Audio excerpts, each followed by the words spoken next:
Hello everyone. In this video, I'll discuss about two methods those can be used to pay for overheads.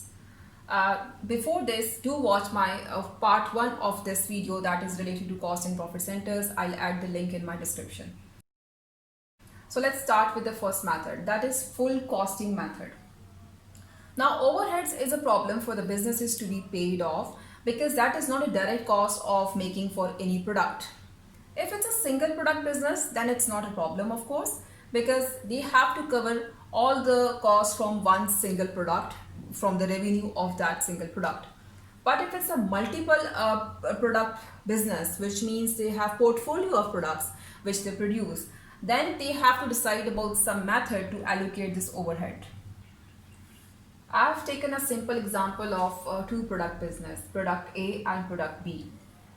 And here I've written the direct cost, which I've already discussed that direct cost means the variable cost which businesses have to pay for the production of specific goods and services that is directly linked with the production. So if raw material 400, 200, I've taken values. For wages, I've taken 150 and 80. And these are in thousands, but for the simplicity, I'm just taking these 400 and 150 this way. Okay, now to decide about how to be paid off this overheads, a business might consider one of these costs, which is the direct cost.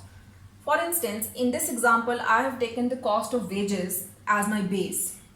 What I will do, for product A, it's 150 and for product B, it's 80. I have added up these two, it's 220. Now I want to see this, that in the whole wage bill of that specific business, what is the contribution of product A and what is the contribution of product B.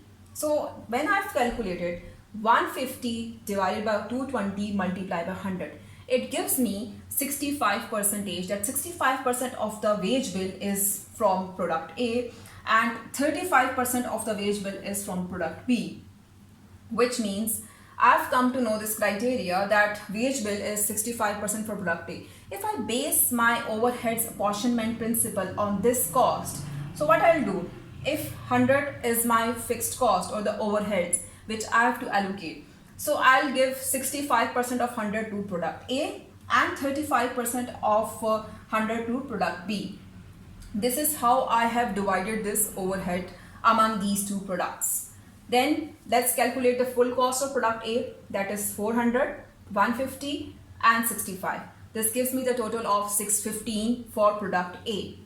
And for product B, it's 280 plus 35. This gives me 315 of total cost for product B. Now let's talk about the positive side of this method and the negative side of this method. Now for the positive side, it's okay if we are calculating overheads this way, because we are clear about this, that when we are considering this total cost for any product, it is also combining that overheads, which means all the cost has been paid by the business. And with this we can easily calculate the unit cost. That is, if for instance in this case my number of units would be 100, so it would be 6.15. So I can easily calculate my unit cost and I can see what is the price I have to charge. But again, there's a problem. Allocating more cost to one of the product because it has more bill of wage or it has more bill of raw material, maybe the criteria, whatever you people have set, then it's not appropriate, because it might increase your unit cost and you would not be able to charge competitive prices in the market.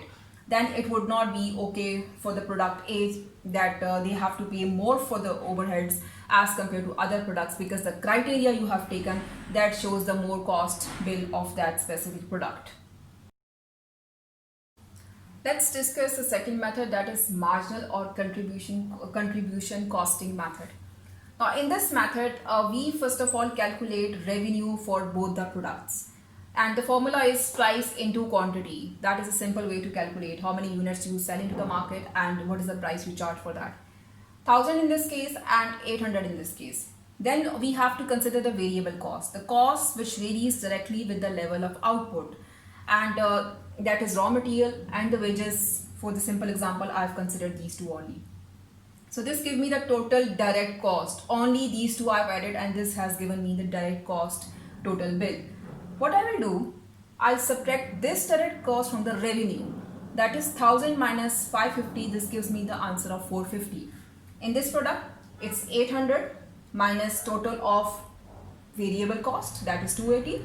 This gives me the answer of 520. Now these are the contribution from these two products. Those will be kept aside to pay for overheads. It means in this case, every product is contributing differently according to the surplus amount they have after paying the variable cost of the product. Now this method seems more appropriate because we are not considering any arbitrary method to allocate that overhead. We are considering what's the possibility of contributing towards paying the overheads from each product. So in this case, if it's 450 from this product and 520 from this product, I can also see this that which product is profitable in my product portfolio. And when we have to, businesses, they have to decide about taking out specific products from the product portfolio being unprofitable, they always see this, what is the contribution of that product for the payment of overheads. That's all for costing methods to pay off overheads. Thank you for watching the video. Happy learning.